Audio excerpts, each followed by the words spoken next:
Wangari Maathai, the Kenyan Nobel Peace Prize laureate. We were looking around and we were thinking about forests because, of course, one of the reasons that Professor Maathai won the Nobel Peace Prize was for planting trees and recognizing desertification, loss of forests, and the effect that that had on communities and health and the climate and water. So we were speaking with somebody who had helped fund that film. And we were talking about ecosystem services and corridors for animals to migrate north as climate change gets worse. And they asked us, have you heard about the biomass industry? And neither of us had heard about the biomass industry, I'm ashamed to say, because we thought that we were relatively well informed on environmental issues. And so we started looking into it, and we were stunned. And we thought, well, here we are, we're stunned. So, you know, we got, this is what this film has to be about. And we can include, you know, ecosystem services and other aspects of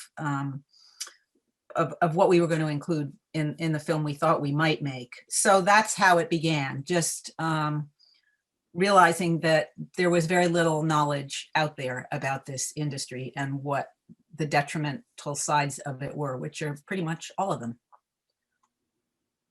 So that's how it began. And then Chris has worked with us previously on other films, and he jumped in. It was April 2015, I think. And he's been just incredible. Did a lot of research, traveled with us, went to the UK with us to look at Drax. And he's been steady and really wonderful in the outreach aspect of it, and making small modules, which we've made, that you can use in social media, all on our website. Thank you. So as another framing piece for people, I'm not sure it was clear, the film was made between 2015 and 2017, was finished. So it's been 3 years that we've been taking it to festivals for, you know, I don't know, that was 3 or 4 months at the beginning, and then into this outreach phase where we've done screenings. Well, really all over the world. There have been about 150 screenings in those 3 years in the United States, primarily in the Southeast, the Northeast, and then in Hawaii also, where they used it to actually shut down plans for a power plant on one of the islands. And then internationally, about 50% of them, a lot of them focused in the UK around Drax, but also in other countries like Nova Scotia. They really used the film as a great organizing tool to stop cutting in what they call there the crown forests, which are the forests that are basically owned by the government, the state, you know, the forests of the people there. And one other important framing thing is, and this had to do with sort of our knowledge of pellets and biomass. You know, when we came to the project, I personally thought of biomass as being what we put in residential, in our stoves, in our pellet stoves at home. There's a lot of wood burning that goes on in New England and in Vermont to heat homes, but that's not, you know, just have to make it clear, that's not what the film is about. And we need to remember that people very easily slide into thinking about, oh, are all pellets bad? Are they all the same? And this is really about industrial scale electricity generation. And, you know, we'll get into that, I think, in the discussion about, you know, the difference between heating and electricity generation in terms of efficiency. And the power plant that doesn't get mentioned in the film that's in Vermont, which is McNeil in Burlington, which is considered to be renewable and kind of blindly accepted as being okay and part of their sort of their great energy situation in Burlington. So Can you tell us what's happened since the film was released in 2017? The subsidies in the UK have gone up to 136 billion pounds a year. I don't think that has been changed in this version of the film yet. We have changed it. We are in the process of updating the statistics. And many of the pellet plants that are in the Southeast have increased their output.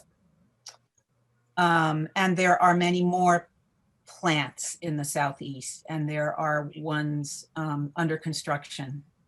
And Drax owns two major plants in Alabama, or is it Mississippi, or maybe both places. Anything else, Chris? Updates? Well, yeah, you're covering the negatives, which is the industry growth. I would have to say, watching the NGOs who are campaigning against biomass in this country and around the world, I would say there's been a growth in them as well, and in media coverage, which just comes from sort of relentless kind of work by activists on the ground. And with that, there have been some victories, which maybe Rachel could even talk about, on the changed regulations in the UK around CO2 footprint and what's allowed now, divestment kind of campaigning. So Rachel, do you feel equipped to talk about that? Yeah, I mean, in the UK, there is definitely a growing awareness of the problem, especially among people and less so among policymakers. But the renewed Renewable Energy Directive in the UK did step back some from the prior version as far as biomass, but not nearly enough. But I just would add to say that this issue is not just limited to the pellet trade that's going on between the southeastern United States and British Columbia, which is the second largest source of pellets to Europe. There are many other huge power plants across Europe because Europe had taken on commitments to reduce their emissions, and this was a big part of how they were going to do that. But it's now become much more global. We have a really fast growing trade of wood pellets going into Asia, and particularly Japan after Fukushima, and into Korea as well. And that's really taking off. Just today, we had a conference call with some activists in British Columbia because that's where a lot of the Asian pellet exports are coming from. So this has really expanded globally a lot since, since the film was made, in spite of the fact that this has been a very useful organizing tool. It has still been growing globally because, when the rubber hits the road, politicians need to do something about climate change. And this is one of the sort of low-hanging fruit for them in terms of just being able to say that, that they're addressing emissions in some way. They can convert coal plants without, as Duncan said in the film, without much infrastructure change. Trees grow everywhere. They can be harvested 24/7. and burned 24/7. So it is a problem that has grown globally and very rapidly. And I think we need to be really prepared to address it in a much more unified and powerful way than we've been able to do so far. I just want to add one thing. I think that part of the reason that it's growing is because it is labeled renewable. Mm-hmm. And that is one of the things that needs to be removed from the biomass industry definition of, what they do. It's not renewable on any time scale that means anything for this planet. Yeah. I would just add that, one of the reasons I was excited to be involved with Standing Trees Vermont was to be fighting for the protection of forests and instead of against bioenergy, because we've worked really hard to fight back against this biomass juggernaut. And the thought was that if we could at least get some forests off limits to logging and protect it against that industry's, make it unable to access these forests, that would be worth doing. So that's coming at it from another angle. Mhm. So another question, what does Standing Trees Vermont hope to accomplish? We pass that one to Mark. Yeah, I was going to ask if you want me to take that one. I think we want to accomplish several things. We want to first educate people and raise awareness about what's happening in the Green Mountain National Forest and in some of our state forests. The fact that logging is increasing, the logging plans are increasing. If you see the picture behind me, this is from a section of the Green Mountain National Forest. It's in the northern part of the Greens. It's in the Rochester area. And this is part of one of their timber sales. So we want to raise awareness because a lot of Vermonters are not aware of what's happening in our public lands. And we're focused on, we want to be clear, we're focused on public lands that and that is our federal and our state lands, not private lands. And we're not focused on anything other than trying to put these lands off limits to logging.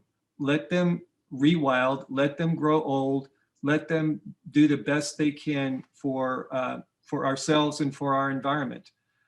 So we want to raise public awareness.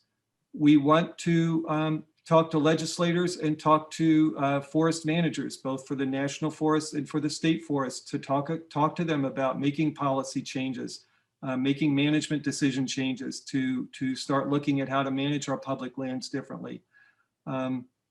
So, and then we are looking at, would we like to take on some sort of direct actions to see what we could do to try to stop these logging plans and these logging actions that are taking place.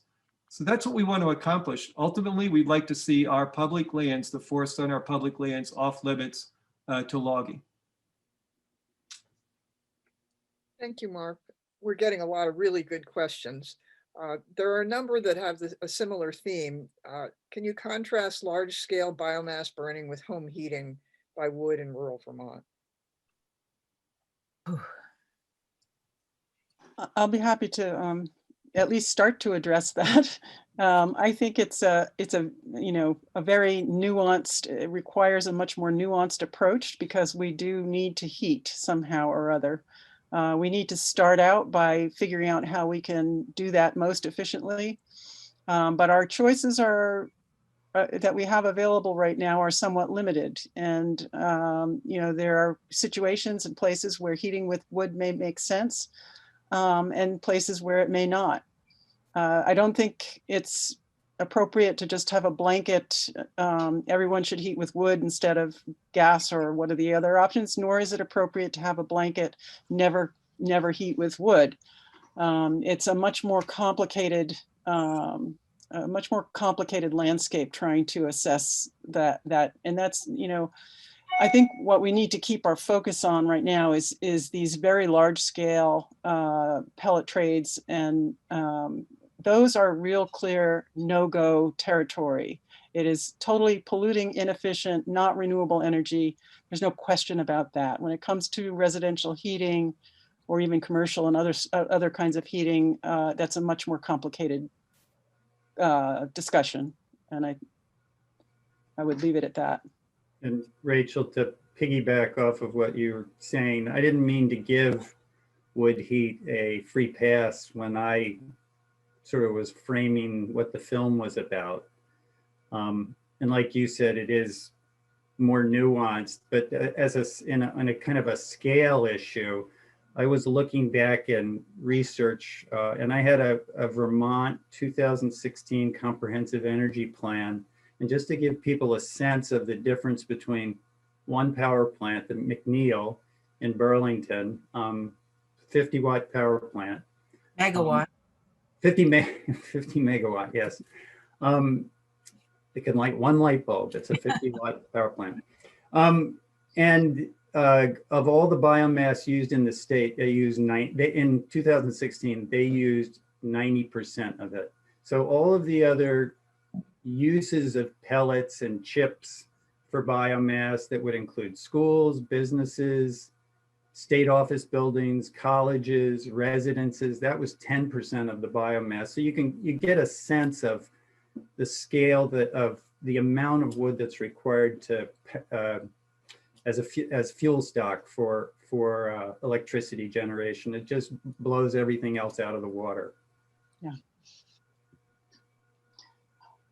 I will add to that, EPA recently set new standards for emissions from wood stoves. And I upgraded my wood stove in my own home because I do heat with wood somewhat. And I was amazed at how much more efficient and how much cleaner that was. So there's a lot of things that even burning wood for residential heating that can be done to improve how that's done.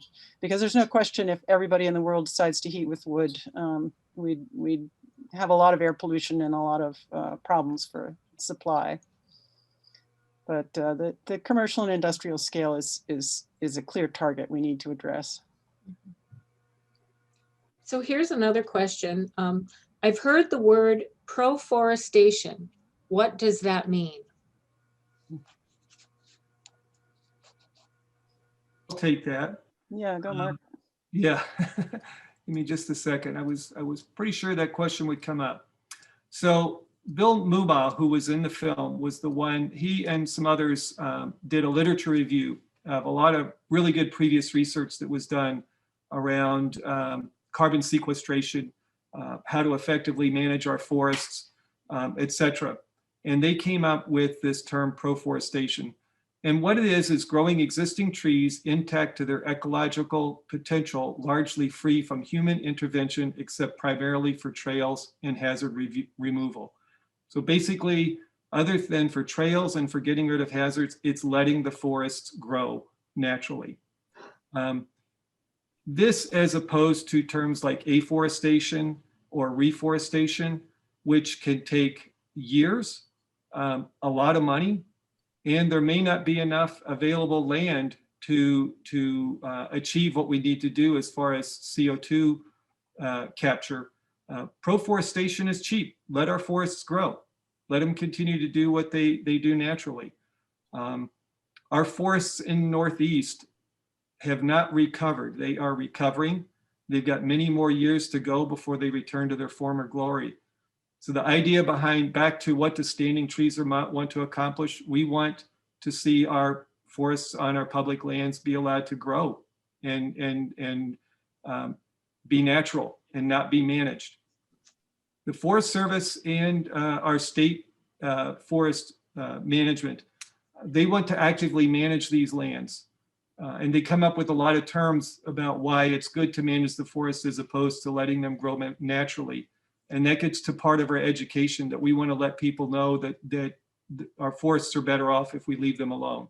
They capture more carbon, they provide more ecological benefits and biodiversity, as opposed to if we try to put some man-made management on top of them. So I hope that answers the question. So could you talk a little bit more about what the Forest Service is planning to do, the amount of clear cutting that is in the works, and what people can do about it? Yeah, thanks, Annette. That's a good question. And so to give you an idea of what's happening in the Green Mountain National Forest, there are 4 forest projects that have been approved. The Early Successional Habitat Creation Project, the Robinson Integrated Resource Project, the Somerset Integrated Resource Project, and the South of Route 9 Integrated Resource Project. They all sound like they're good things. Early successional habitat creation, integrated resource projects. They all have very nice names to them. You add them up and it's over 40,000 acres of logging within the Green Mountain National Forest. 40,000 acres may not sound like a lot from Western views. 40,000 acres is 10% of the Green Mountain National Forest. Within these plans, the Forest Service uses different terms for the type of cutting they're going to do. they do in their plans have identified certain areas for absolute clear cuts. And that's somewhere between 600 and 700 acres. But some of it is still evolving because one of the projects they haven't yet identified all the types of clearing they're going to do. But they use other terms like early successional habitat creation, or what you see behind me. This is not called a clear cut. But if you look at this, I don't see many trees standing. They pretty much went through and just cut down every tree in sight. So the names that they use aside, of that 40,000 acres, a good majority of it is going to be clear cut type projects. So another question, how can I help let the Forest Service know that I don't support what they are doing? I'll take that one too. And we're going to talk about this when we wrap up at the end, because, and I'll repeat myself at the end too, but many times when you attend events like this, you wonder, what the heck can I do? This is very interesting. I learned a lot, but what can I do? There's a couple things. One is we're starting a campaign for people to send letters to the supervisor of the Green Mountain National Forest and let them know that they're not happy with the management plan for the Green Mountain National Forest. And I'll talk more in detail about this at the end, but in case people drop off, if you go to our website, we've got a link in there under I think it's the Get Involved tab, where we have information on how to write a letter to the supervisor of the Green Mountain National Forest, addresses of where to send that letter, people that you should copy with your letter, and ideas, thoughts to help you write your letter. The Forest Service doesn't do a really good job of making the public aware of their plans. They announce their plans through things like a small ad in the Rutland Herald, okay? And they meet with people that they engage with on a regular basis, whether it's recreational clubs, whether it's the logging industry, but they don't do a very good job of reaching out to the public to let them know what they're planning. We want the Forest Service, the supervisor, to hear from the public that people are not happy with what's being planned. In your letter, you can request that they give you a response to your letter in writing. So that's one thing. The other thing on our website is it's under the Contact Us tab or the Take Action tab. Again, I'm sorry I don't have it up in front of me, but you'll see it on our website, which is in the chat box right now. You also can send us a message of, if you'd like to get engaged, do you have any special skills or talents or something you'd like to do to work with us as we try to fight for protecting our public lands? So we're getting a lot of questions about politics. Senator Leahy, have we met with Senator Sanders in Burlington? Where is Ed Markey on this?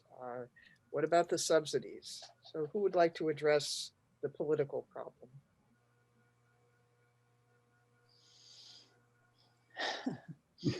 Well, I can start, and hopefully others can help with that too. And there are other people in our audience here who can also contribute to that.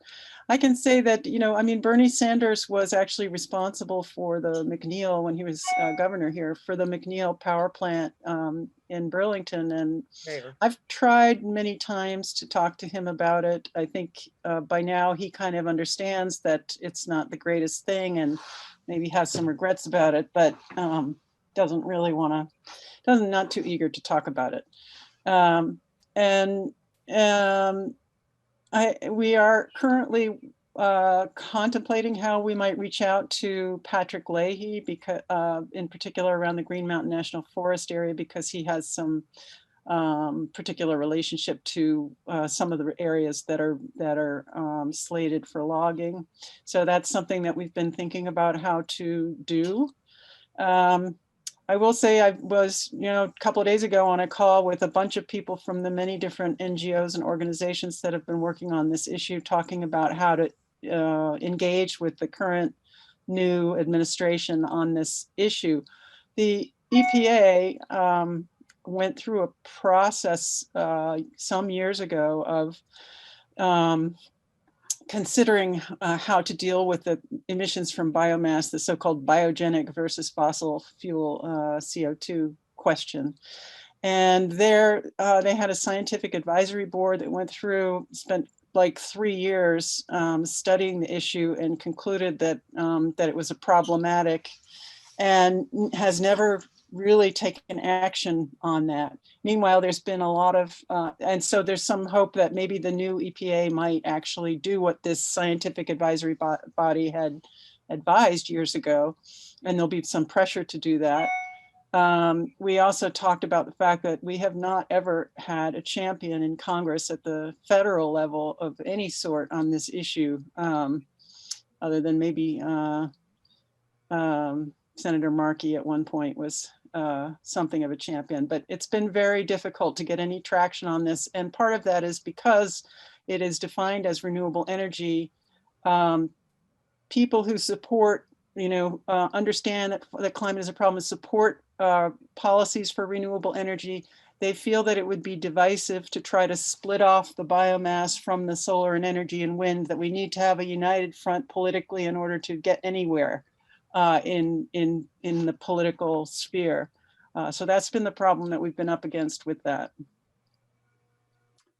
As part of a response to the questions about what to do politically, approaching, I'll just add another perspective for folks, approaching people at the top, in a top-down kind of way is one way to do it. So, people in NGOs that are trying to push an agenda, that's an important tool. As important is the bottom-up approach. So all the folks, the 200 folks that were on this call, which is about half the population of Vermont, I think, writing letters to the editor, calling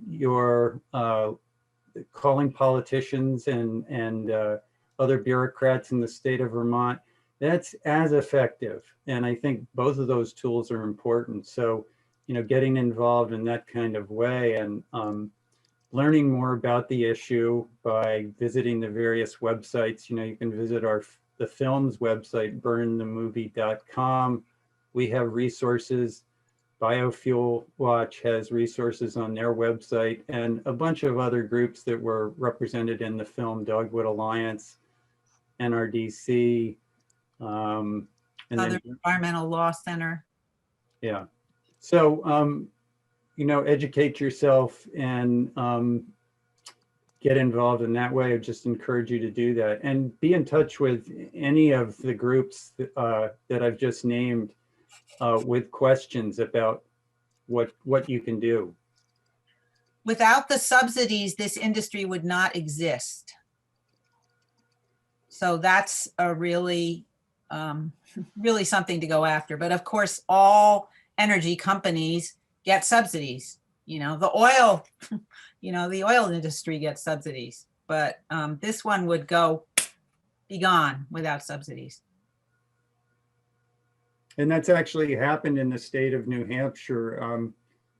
I live in New Hampshire, by the way, just over the border from Brattleboro.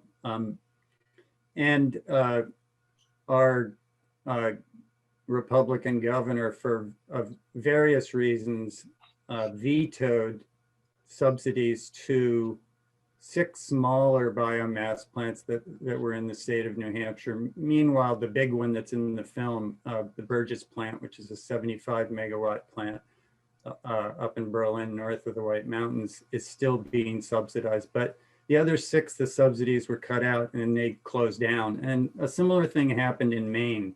So that really is what's propping up the industry. Okay, I'm seeing the time, it's 8:15, and so I just want to ask the panel, is this the best time now, Mark, for you to give the wrap up of other actionable items of what people can do?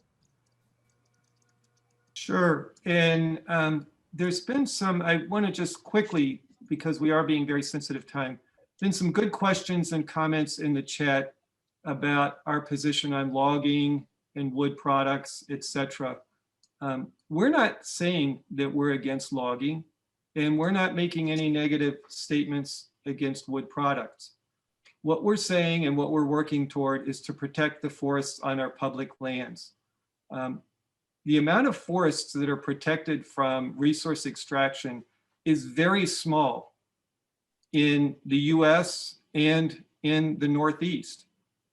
So we're not saying to take forests out of production. We're just saying that there's a place to protect our public lands and allow them to provide the most benefit they can to us by allowing them to grow. There are many, and part of our education is to point out that there unfortunately is some incorrect information out there that cutting forests is good for them. Wood products do store carbon, but the process of cutting the forests, transporting the logs, manufacturing, etc., releases carbon, and the amount of carbon that's actually captured and stored long-term is very, very small related to if we left the forest alone. So we just want people to understand that there's a place for protecting forests on our public lands, and we want to make people aware of some of the incorrect information that's put out there about why we should cut our forests, because cutting our forests is not good for our forests. It's good for industries, but not good for our forests. It's not good for the plants and animals that depend on them. And it's not good for providing us with clean water and protecting us against extreme weather events, which are going to happen over time. So I'll just drop it at that. I would like to say thanks for all the questions that were in the chat. And I think it was very good and gave an opportunity for sharing a lot of information. So, you know, a lot of what I was going to say has already been said. I hope everybody found the film and the Q&A session educational.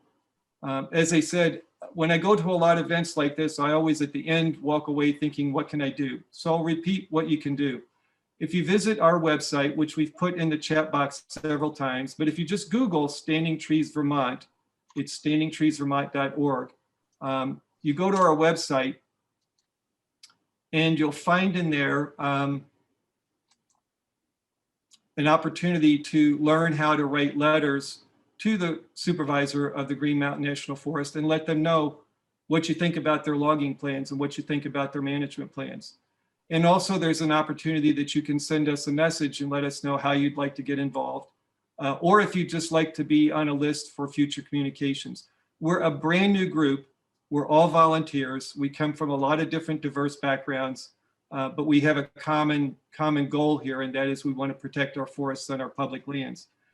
We haven't put together yet our communication strategy. We do want to figure that out, and if you give us your name and you'd like to be on that list, we will communicate with you in the future as we work on that. It's under the Get Involved tab on our website. I'm sorry, I was struggling to remember where it was. After this event tonight, we are going to send out one email and only one email to everybody who registered for the event. And that email is going to contain information about what I just talked about, the letter writing campaign. It'll provide you links to our website and our Facebook page. And as I said, at our website under the Get Involved tab, you can get information about letter writing, or you can send a message to us. So I want to thank everybody for joining us tonight. You can watch our website and our Facebook page for an announcement about future events. I'd like to say take care, everybody, stay healthy, and get out and enjoy the forests that are near you. Hey, Mark, could we have a last word? Absolutely. You have 3 or 4 last words. I just saw in the chat someone asking about links to the film. And so at burnthemovie.com, which is the website, on the homepage is a link to the 30-minute version that is free for anybody to watch at any time. The film is also, we have a 45-minute version that's really tailored to the Europeans and the UK situation. And the original film is actually a feature-length 74-minute film. And you can find out how to watch those versions on the website. What did I forget, Lisa? Just, you did mention that there is a resource tab on our website that has, for example, the article that Mark was referring to by Bill Mumon, Susan Messino, and Edward Faison, and a lot of other articles that, and we continually add new information there. And also, I think I said this before, there are 21 modules about biomass that can be used for social media. They're all like a minute and a half or something like that. But there's a lot of good information there. And we are actually going to be putting all versions of the film for free on YouTube as fast as we can. So. Thanks for watching. Yeah, thank you. May I ask a question about, there's so many great questions in the chat. Will they be saved or? I've saved them all, and I guess we'll figure out what to do with them. Okay. Okay, good. I've made a point of saving them all because I agree that they're really good questions. Yeah, thank you so much, Annette. That's good because we can't obviously get to them all, but there's some great. I have a list of 51. Well, there's 99 plus new messages I've got here. So maybe they're not all questions. They're not all questions. Thank you, all you people out there for Thank you. attending tonight. Thank you very much. Thanks, everybody. Thanks to the panelists. Thanks to everybody who attended tonight. It's very inspiring to see so many people here. Thank you. Yes, it is. Thank you for helping us help each other. Great job.